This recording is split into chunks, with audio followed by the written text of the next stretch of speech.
Welcome to the Fairest podcast. Here we explore spiritual insights and practical strategies to help you cultivate a family life rooted in beautiful, self-giving love. Join us as we invite experts to share uplifting perspectives and actionable advice for navigating the joys and challenges of modern family dynamics. Welcome back to the Fairest podcast. Today we are speaking with certified nutrition coach Lindsey Marie, who specializes in mental health nutrition. Lindsey helps women restore their happiness, energy, and well-being using targeted nutrition and focusing on the brain's natural feel-good systems. She will be sharing with us how our nutrition directly impacts our mood and mental resilience while providing some practical ideas that we can implement in our families. Lindsey, thank you so much for being on the show today. You're welcome. Thanks so much for having me. So we are excited to kind of take this a little turn in our stress and anxiety awareness month and kind of turn towards nutrition and mood and all that. So can you give us a little bit about yourself and how you became this certified nutrition coach? Yeah, sure. So like you said, I'm Lindsey Marie, and I'm a mental health nutrition coach for women who want to naturally restore their energy, their happiness, their mental health, using nutrition. So I got into this world because 2015, so 10 years ago, I had 3 little boys who were about 4, 2, and just born, and I was completely depleted. I did not feel like myself. I was screaming in my pillow. I was yelling at my kids for being toddlers. My husband couldn't do anything right. Even though he was just trying to be helpful, it wasn't perfect, so it wasn't good enough for me, and I was just irritated and just really hating how I was treating the people that were the closest to me, and in turn, like having zero grace with myself, and really was not okay with the trajectory my life was going when I had created this family and thought that motherhood was like my vocation and was going to be like my livelihood, and it's was sucking all the life out of me instead.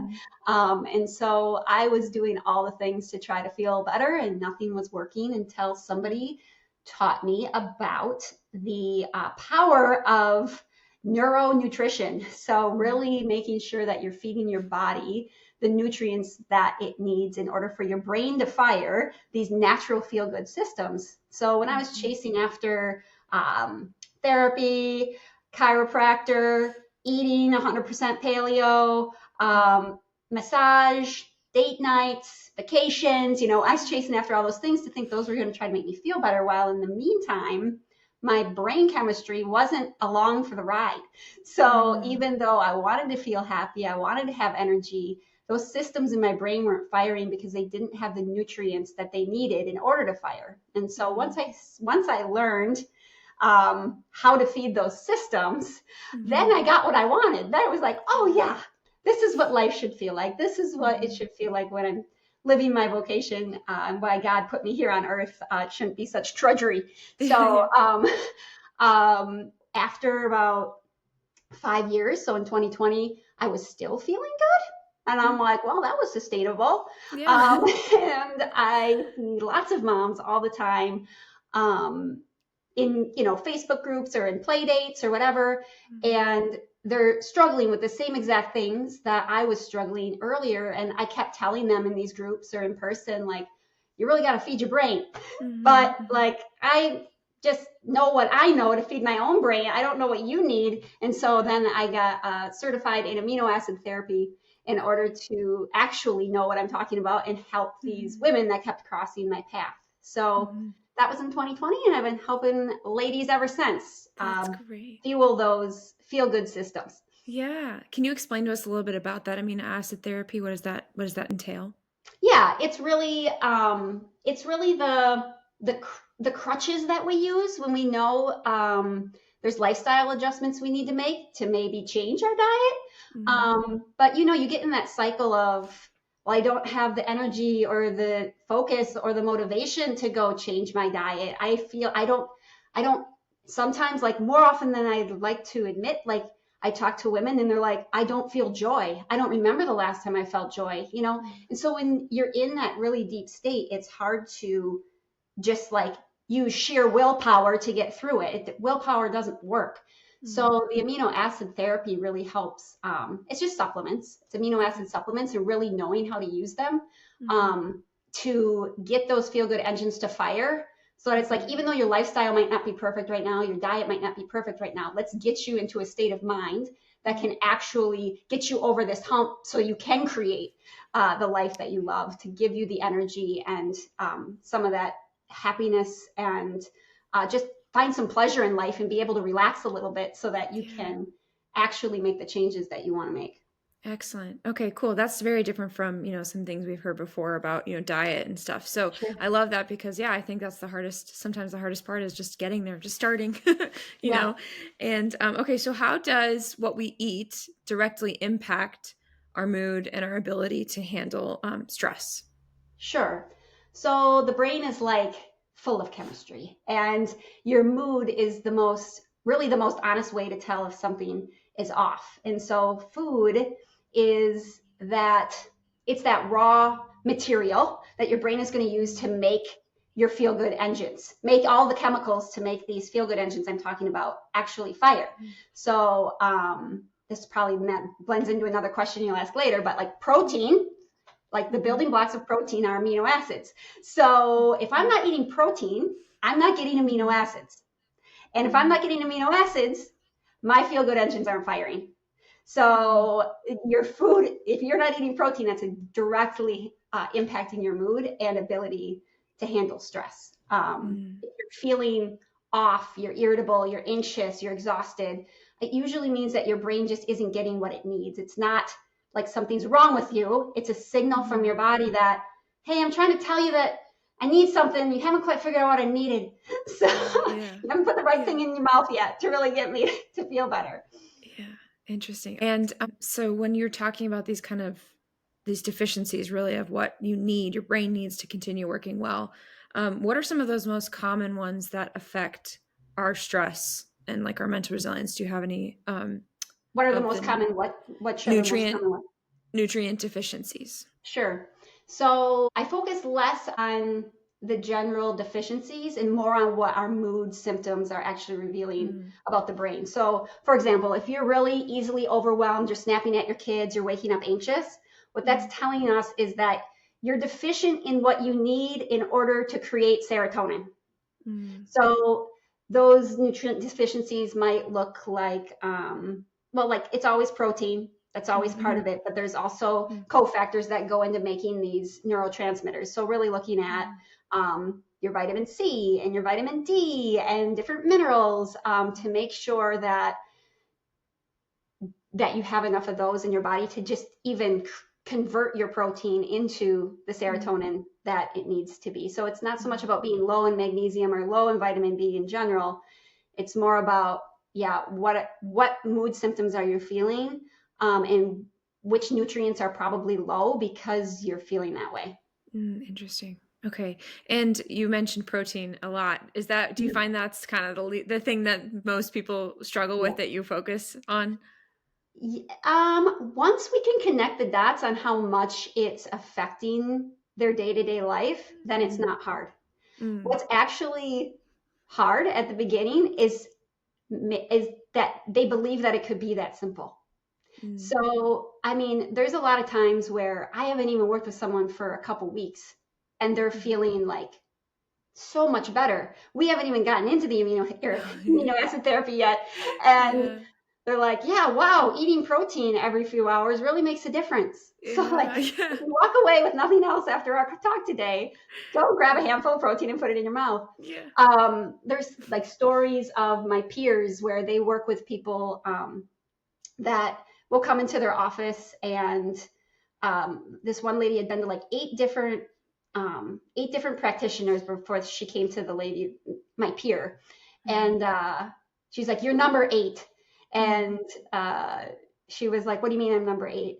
You're the 8th person I've come to help me with my panic attacks. And like, I don't know what else to do after I don't know what else I'm going to what else could this be?"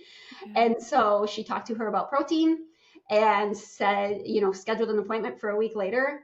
And she never came back because when she ate protein every 3 to 4 hours, she didn't have a panic attack all week. Oh, wow. So like,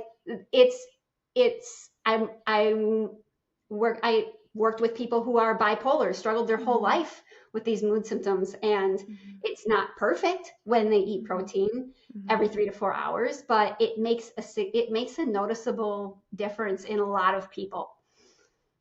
It's really the only thing that I tell people. It's really the only thing that I tell people, like across the board. Like, I wouldn't tell everybody across the board to take magnesium or to take Right. vitamin B. Like, I just wouldn't. But eating protein and enough of it so that you feel like listen to your body. Like, in general, I say 3 to 4 hours when somebody's super depleted and stressed out. But yeah, listening to your body about how much protein it really wants, and being disciplined about that is a great first step. Yeah, and I know you work with a lot of women and probably moms. Do they take what they learn from you and direct it towards their children? Absolutely. And does that help? Yeah. Yeah, and they can have, so like what I love about how watching these women and even my own experience is how once these systems start firing, the grace that you can have with yourself. And when you have grace with yourself, it's so much easier to have grace with your children. And when you have grace with your children, it's so much easier to be an example for your children and to teach your children, when you're feeling good and you start looking at food more as like a curiosity instead of like a set of rules and like always correcting things. So, yes, when mama works on herself and starts to make these connections and connect these dots, in her own mood, she starts to have more grace with her children when they are irritable or having a bad day. Wait a minute, when was the last time this baby ate protein? Did they skip a meal? And it's just a different awareness around it that helps us have grace with each other. Yeah. That's awesome. And so talking about protein, but are there other simple ways, like just add a few more grams of protein in your diet? Are there other simple ways that parents can nourish their brains, and their children's possibly for better mood, better balance, energy, and just like a better emotional kind of outlook on life? Mm-hmm. So like I said, I don't give much broad stroke advice outside of protein, but just like starting small, stabilizing your breakfast, getting a lot at breakfast, or even bedtime snacks, you guys. So bedtime snacks are okay for a lot of people, especially if you're waking up in the middle of the night. It could be because of a blood sugar crash and your fight or flight, your adrenals kick in the middle of the night because your blood sugar gets so low. So it's better to go to bed a little stable. So protein at bedtime is not a bad idea. And even just the way that we think, right? Instead of like, what should I eat? It's more about why am I eating this right now? Am I going to this because it's a habit? Am I going this because it's a craving? Is it trying to make, am I reaching for it because I want a certain feeling? Like at night, I'm going to go relax. So I need XYZ to relax. A lot of people need wine. They're like, my kids went to bed, I'm getting a glass of wine. What the wine is doing is firing your relaxation engine. It's firing your GABA. It's firing that feel-good system, but it's doing it artificially. This is how addiction works. So they go to it the next night, they go to the next night, and then their bodies get lazy. And they're like, well, I don't really need to create GABA or my relaxation engine anymore, that fuel, because they're just going to drink wine at the end of the night. So really, like, being able to feed these systems is what is at the root of so much of the things we're beating ourselves up over. Whether that's, why do I keep eating this? Why do I keep doing this? But so yeah, really asking yourself, why am I eating this right now? And when was the last time I ate protein? I'm really irritable right now, or my kids are driving me crazy. Are my kids going crazy because they also didn't eat protein? Like, think about like your kid's school schedule. Like, my goodness, my kid, I don't know when they eat lunch, but it's before noon. And then they're not home until after 3 o'clock. They ride the bus. It's almost 4. And so they probably went 5 to 6 hours by the time they're off the school bus without eating. And then we're expecting them to be, level-headed children. Like, it's not going to happen.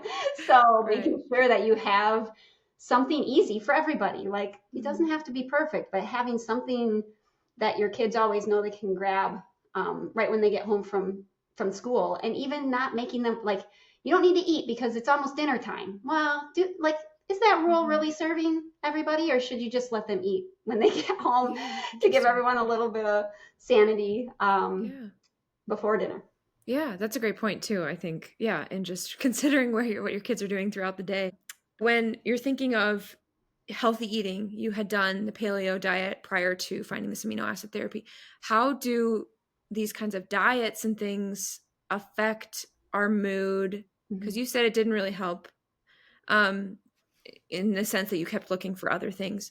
How do those things kind of affect our mood overall in general? And are there, certain diets that are better for these kind of this production of, the amino acids in order to get your body and your mood better? Or is it just like, it depends on the person kind of thing, whatever? Right. Yeah. It does definitely depend on the person. So even when I say eat protein, like not all people can eat the same protein. Some people thrive on animal protein, and other people really bodies don't love metabolizing animal protein. Yes, there isn't one diet. Like, so many people equate healthy eating, quote unquote, with like weight loss or eating clean or like having these restrictions on like, I really can't eat this. But you're almost going against your mental health in a lot of ways by doing that. Like I said, I did 100% paleo for a long time.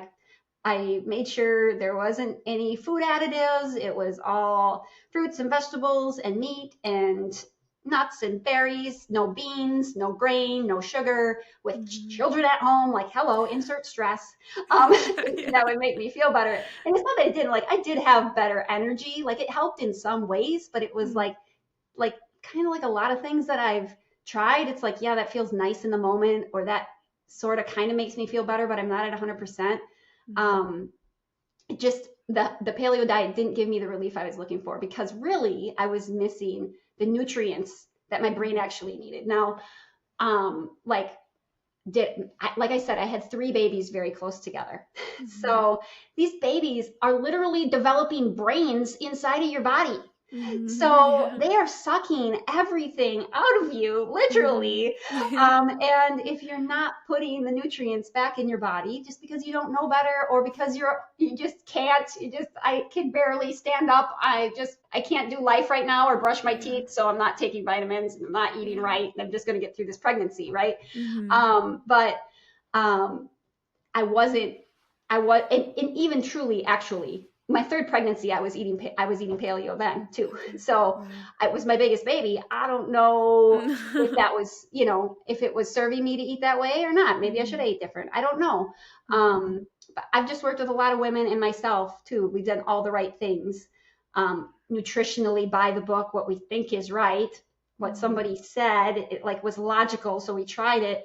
But if you're still feeling anxious, exhausted, if you're feeling numb, if you're feeling like the joy is sucked out of you and you can't find like the zest for life, then it's not working. Instead of pushing through and just like, well, it must work because it works for other people. It must work because it makes sense on paper. Like, no, if it's not making you feel better, then just stop it and find some direction to actually like keep. Yeah.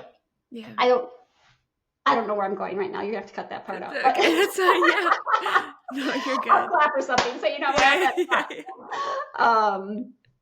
So yeah, I'm curious your thoughts too about so we talk, you're talking about stress, anxiety, kind of some of these moods and these feelings are kind of can end up being very big.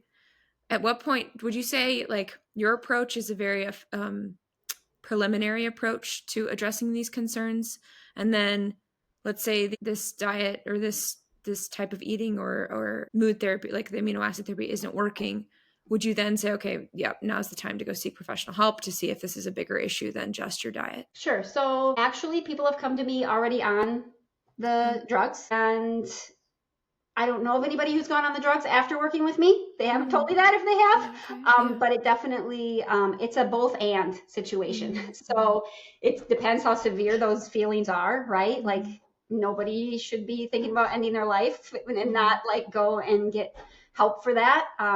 But what I've learned in working with people who are on the drugs is that fifth grade level understanding of how these drugs work.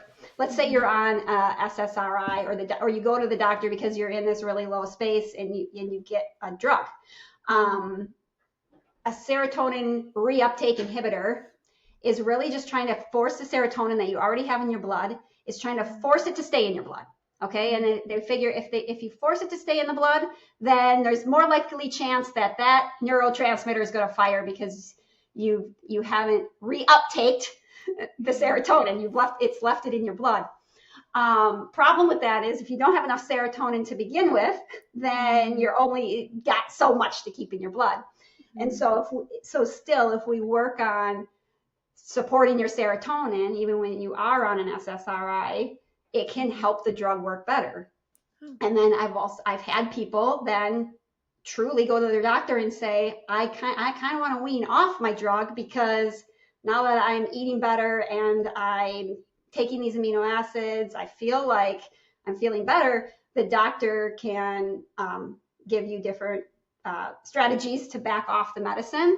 And people have been able to come off their medicine so that because they have what the medicine was trying to do. So those medicines are all of the mood medicines are trying to alter one of these feel-good systems. It's so unfortunate that we don't talk about them the way that I'm talking about them, right? Like we think that the only way to manipulate these systems is to take a drug. It's like, no, God created these systems to work if we're feeding them correctly. So yes, being able to support women in that way is actually really rewarding because they will come to me feeling like I'm even on drugs and it's still not working, and we can still make a dent in how they're feeling and give them that zest for life again. Yeah. Wow, that's incredible. And I love that those anecdotes that you provided too, I think are so powerful to hear as well. That it's it's not an either or, it's a and then or whatever, that's awesome. What are some virtues that are essential to maintaining this kind of healthy balance of nutrition, but then also like your mental self-care and just, you mentioned, when you as a mother weren't able to, weren't feeling your best, then your kids kind of felt that too. And then they're not feeling their best. And then it's all about, it's a spiral. So can you give us some, virtues or anything that you can think of that can help in that? Yeah. So discernment comes to mind. So noticing how your body feels instead of blindly following advice. Like I was saying before, like, well, it makes sense. This should work. Well, but is it making you feel better? Are you listening to your body? Are you listening how God created you? Just really discerning and noticing how your body feels. Another one that comes to mind is humility. So just being willing to pause and ask, like, what if pushing through isn't what's best? Maybe this isn't just a season that I need to get through. Like, what if I'm missing something? Is there something I'm missing? Or like, should I, just like being humble enough to ask for help, because it's really hard to figure this stuff out on your own when your feel-good engines aren't firing like they should. So to have the energy is hard. To feel happy is hard. To be able to relax even feels like it takes too much willpower to relax, So being humble enough to ask for help, and maybe you don't have all the answers. And then just stewardship, like caring for the body you were given. So you can fulfill your calling, your vocation, and do it with energy and joy, because God wouldn't have given it to you if you weren't going to go after it, right? To be able to care for your body in a way to live out your vocation is good stewardship. Love that. Wow. Okay, great. And final question just for you is like, what words of encouragement do you have for parents who are stressed, who can't get out of that mindset, and are exhausted, to prioritize their own nutrition? What advice would you give them? Yeah.